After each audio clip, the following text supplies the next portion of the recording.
बहुत समय पहले देवगढ़ नाम का एक सुंदर राज्य था, जिसकी गिनती सबसे समृद्ध और शक्तिशाली राज्यों में होती थी। इस राज्य के राजा वीरेंद्र सिंह अपनी प्रजा के लिए न्यायप्रिय और दयालु शासक माने जाते थे। राजा के इकलौते पुत्र राजकुमार अर्जुन अपने साहस, रूप और बुद्धिमत्ता के लिए प्रसिद्ध थे।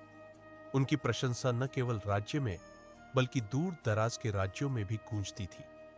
राजमहल में सैकड़ों नौकर नौकरानियां थीं, जो महल की सेवा में लगी रहती थी। उनमें से एक थी चंद्रिका, जो हाल ही में महल में काम करने आई थी। उसकी सुंदरता इतनी मोहक थी कि जो भी उसे देखता उसकी ओर खिंच जाता। उसकी बड़ी बड़ी आंखें, लंबे काले बाल और आकर्षक चाल हर किसी को मंत्रमुग्ध कर देती थी। लेकिन चंद्रिका का हृदय उतना ही स्वार्थी और छल से भरा हुआ था। चंद्रिका का सपना था कि वह अपनी सुंदरता और चतुराई के बल पर महल में ऊंचा दर्जा हासिल करे। जब उसने राजकुमार अर्जुन को देखा तो उसके मन में लालच और वासना ने घर कर लिया। उसने सोचा, अगर मैं राजकुमार का दिल जीत लूं तो मैं इस महल की रानी बन सकती हूं। फिर यह धन दौलत और ऐश्वर्य हमेशा के लिए मेरा हो जाएगा। चंद्रिका ने अपनी योजना को अंजाम देने के लिए राजकुमार के करीब जाने का बहाना ढूंढना शुरू किया। एक दिन जब राजकुमार महल के बगीचे में टहल रहे थे, चंद्रिका ने अपने रूप और अदाओं का जादू बिखेरने का प्रयास किया। वह जानबूझकर उनके सामने पानी का मटका गिराकर शर्मीली मुद्रा में बोली, मुझे क्षमा करें राजकुमार, मैं इतनी लापरवाह नहीं हूं। राजकुमार ने उसे क्षमा कर दिया और उसकी सादगी देखकर मुस्कुरा दी। चंद्रिका को यह देख समझ आ गया कि वह धीरे धीरे अपने जाल में कामयाब हो रही है। अब वह हर रोज किसी न किसी बहाने राजकुमार के पास जाने लगी। अर्जुन एक साहसी योद्धा थे, लेकिन पहली बार उनके दिल में किसी स्त्री के प्रति कोमल भावनाएं जागी थी। वह चंद्रिका की सुंदरता और बातों से प्रभावित होने लगे। महल के अन्य लोग भी देख रहे थे कि राजकुमार चंद्रिका पर अधिक ध्यान दे रहे हैं। लेकिन राजकुमार की मां, रानी मां, जो बहुत चतुर और समझदार थी, उन्होंने चंद्रिका की हरकतों को भांप लिया। उन्होंने महसूस किया कि चंद्रिका केवल अपनी स्वार्थी इच्छाओं को पूरा करने के लिए राजकुमार को फंसाना चाहती है। एक दिन रानी मां ने राजकुमार को बुलाया और कहा, अर्जुन, मुझे तुम्हारे ऊपर गर्व है, लेकिन मैं तुम्हें एक चेतावनी देना चाहती हूं। हर चमकने वाली चीज सोना नहीं होती। जो लोग केवल दिखावा करते हैं, वे अक्सर तुम्हारे नुकसान के लिए आते हैं। चंद्रिका जैसी औरत से बचकर रहना। राजकुमार ने अपनी मां की बात को गंभीरता से नहीं लिया और कहा, मां, चंद्रिका महल की एक साधारण नौकरानी है। वह मुझे कोई नुकसान नहीं पहुंचा सकती। चंद्रिका ने महसूस किया कि रानी मां उसकी योजना को विफल कर सकती है, इसलिए उसने अपनी चाल और तेज कर दी। उसने राजकुमार को एक रात अकेले में मिलने के लिए बुलाया। वो बोली, महाराज, मैं आपकी सेवा करते हुए आपको दिल से चाहने लगी हूं। मैं जानती हूं कि मेरा दर्जा महल में बहुत छोटा है, लेकिन मेरा प्रेम सच्चा है। राजकुमार उसकी बातों में आ गए और उसे भरोसा दिलाया कि वह उसका ख्याल रखेंगे। चंद्रिका ने अपनी चाल को और आगे बढ़ाते हुए महल की अन्य नौकरानियों को यह कहकर प्रभावित करना शुरू कर दिया कि वह जल्द ही रानी बनने वाली है। रानी मां ने चंद्रिका के इरादों को बेनकाब करने की ठानी। उन्होंने एक योजना बनाई और एक राज दरबारी को चंद्रिका के साथ बातचीत करते हुए सुना। दरबारी ने चंद्रिका से पूछा, तुम्हारा असली उद्देश्य क्या है? चंद्रिका ने गर्व से कहा, मुझे बस इस महल की रानी बनना है। राजकुमार अर्जुन मेरी मुट्ठी में है, बस कुछ ही समय की बात है। रानी मां ने इस बातचीत को राजकुमार के सामने रख दिया। जब राजकुमार ने यह सुना तो वह क्रोधित और अपमानित महसूस करने लगे। उन्होंने तुरंत चंद्रिका को बुलाया और सख्ती से पूछा, क्या यह सच है कि तुम मुझे अपने स्वार्थ के लिए इस्तेमाल कर रही हो? चंद्रिका पहले झूठ बोलने की कोशिश करती रही, लेकिन अंततः वह सच कबूल कर बैठी। राजकुमार ने चंद्रिका को महल से बाहर निकालने का आदेश दिया और उसे सिखाया कि छल और स्वार्थ से हासिल की गई चीजें कभी स्थायी नहीं होती। चंद्रिका को महल से निकाले जाने के बाद राजमहल में शांति लौट आई। राजकुमार अर्जुन ने खुद से वादा किया कि अब वह किसी के बाहरी रूप या मीठी बातों में नहीं आएंगे। उन्होंने अपना ध्यान राज्य के कार्यों और अपनी प्रजा की भलाई में लगा दिया। लेकिन कहानी यहीं खत्म नहीं हुई। चंद्रिका के मन में बदले की आग जल रही थी। महल से बाहर निकलने के बाद उसने ठान लिया कि वह अपनी बेइज्जती का बदला लेगी। उसने एक साधु का रूप धारण कर लिया और राज्य के पास के जंगल में रहने लगी। लेकिन उसके इरादे अब भी कपटी थे। चंद्रिका को पता था कि महल में दोबारा प्रवेश करना असंभव है, लेकिन उसने एक चालाक योजना बनाई। उसने अपनी जादुई कला और चालाकी से महल की एक औरत, जो राजमहल के भोज के लिए सब्जियां बेचने आती थी, को अपने जाल में फंसा लिया। उसने उस औरत से दोस्ती कर ली और धीरे धीरे उसके माध्यम से महल की खबरें प्राप्त करने लगी। उसने सुना कि राजकुमार अर्जुन अब शादी के लिए एक उपयुक्त राजकुमारी की तलाश में है।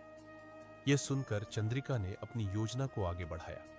उसने तय किया कि वह इस बार साधारण नौकरानी के रूप में नहीं, बल्कि किसी राजकुमारी के रूप में महल में प्रवेश करेगी। चंद्रिका ने एक जादूगरनी से मिलकर ऐसी जड़ी बूटियों का उपयोग किया जिससे उसका रूप पूरी तरह बदल गया।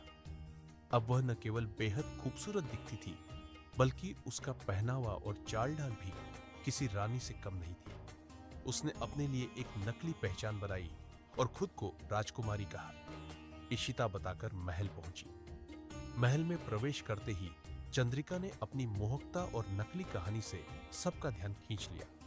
उसने दावा किया कि उसका राज्य दुश्मनों द्वारा बर्बाद कर दिया गया है और अब वह शरण की तलाश में है। रानी मां और राजकुमार ने उसकी मदद के लिए हाथ बढ़ाया। राजकुमार अर्जुन, जो अब भी सच्चे जीवन साथी की तलाश में थे, धीरे धीरे राजकुमारी इशिता की ओर आकर्षित होने लगे। चंद्रिका को यह देखकर खुशी हुई कि उसकी योजना सफल हो रही है। हालांकि चंद्रिका ने अपनी पहचान को छिपाने की पूरी कोशिश की, लेकिन रानी मां को उसकी आंखों और चाल ढाल में कुछ अजीब सा लगा। उन्हें लगा कि उन्होंने कहीं इसे पहले देखा है। उन्होंने राजमहल के पुराने कर्मचारियों से चुपचाप पूछताछ की, लेकिन किसी को यह नहीं पता चला कि राजकुमारी इशिता कौन है। रानी मां ने अपने पुराने गुप्तचरों को बुलाकर राजकुमारी इशिता की असली पहचान का पता लगाने का आदेश दिया। एक दिन चंद्रिका जब महल के बगीचे में अकेली थी, तो रानी मां ने उसे अचानक पकड़ लिया और उससे सीधे सवाल किया। चंद्रिका पहले झूठ बोलती रही, लेकिन रानी मां ने उसके पास जड़ी बूटियों और नकली गहनों का सबूत दिखाया, जिससे उसकी सच्चाई उजागर हो गई। चंद्रिका ने अपनी असली पहचान स्वीकार की और कहा, मुझे सिर्फ राजकुमार अर्जुन से बदला लेना था। मैंने उनके दिल को जीतने की कोशिश की, लेकिन आपने मेरी योजना विफल कर दी। राजकुमार अर्जुन ने चंद्रिका को फिर से माफ करने से इनकार कर दिया। इस बार उसे केवल महल से बाहर नहीं निकाला गया, बल्कि राज्य से हमेशा के लिए निर्वासित कर दिया गया। चंद्रिका ने महल से जाते हुए कहा, मैंने तुम्हारा दिल जीतने की कोशिश की, लेकिन तुमने मेरी चालों को हर बार विफल कर दिया। यह मेरी सबसे बड़ी हार है। राजकुमार अर्जुन ने रानी मां को धन्यवाद दिया और कहा, मां, आपकी समझदारी ने मुझे दोबारा एक बड़ी गलती करने से बचा लिया। अब मैं अपने जीवन साथी के चुनाव में केवल सुंदरता को नहीं, बल्कि उसके दिल की सच्चाई को देखूंगा। चंद्रिका के राज्य से निर्वासित होने के बाद महल में सब कुछ सामान्य लगने लगा था। राजकुमार अर्जुन ने अपनी गलती से सीख ली और अब वह अपने जीवन को पूरी तरह से प्रजा और राज्य की भलाई में समर्पित कर चुके थे। लेकिन कहानी यही खत्म नहीं हुई थी। चंद्रिका का बदले की आग अभी बुझी नहीं थी। राज्य से निर्वासित होकर चंद्रिका एक घने जंगल में चली गई। वह टूट चुकी थी, लेकिन उसके भीतर का बदला लेने का जुनून उसे शांत नहीं रहने दे रहा था। उन्हें लगा कि यह साध्वी कोई साधारण स्त्री नहीं है। राजकुमार अर्जुन ने अपने सबसे भरोसेमंद सेनापति विक्रम को इस साध्वी की सच्चाई पता लगाने का आदेश दिया। विक्रम ने कई दिनों तक ज्योत्सना पर नजर रखी और अंततः उसने उसकी असली पहचान का पता लगा लिया। विक्रम ने देखा कि ज्योत्सना रात के समय जंगल में जाकर तांत्रिक के साथ गुप्त मंत्रों का अभ्यास करती थी। जब विक्रम ने यह सच्चाई राजकुमार अर्जुन को बताई, तो राजकुमार ने अपनी सेना को तैयार रहने का आदेश दिया। उन्होंने ज्योत्सना को सबके सामने बेनकाब करने की योजना बनाई।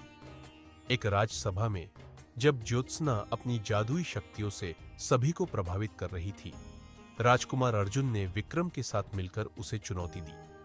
उन्होंने कहा, अगर तुम सच में एक दिव्य साध्वी हो तो अपनी सच्चाई साबित करो। ज्योत्सना ने अपनी शक्तियों का प्रदर्शन किया, लेकिन जैसे ही राजकुमार ने तांत्रिक का नाम लिया, ज्योत्सना घबरा गई। उसकी शक्तियां अस्थिर होने लगी। राजकुमार ने उसी समय रानी मां के आदेश पर मंत्रों का उच्चारण किया, जिससे तांत्रिक का जादू निष्क्रिय हो गया। ज्योत्सना का असली चेहरा सबके सामने आ गया। चंद्रिका के रूप में उसे पहचानते ही महल के लोग हैरान रह गए।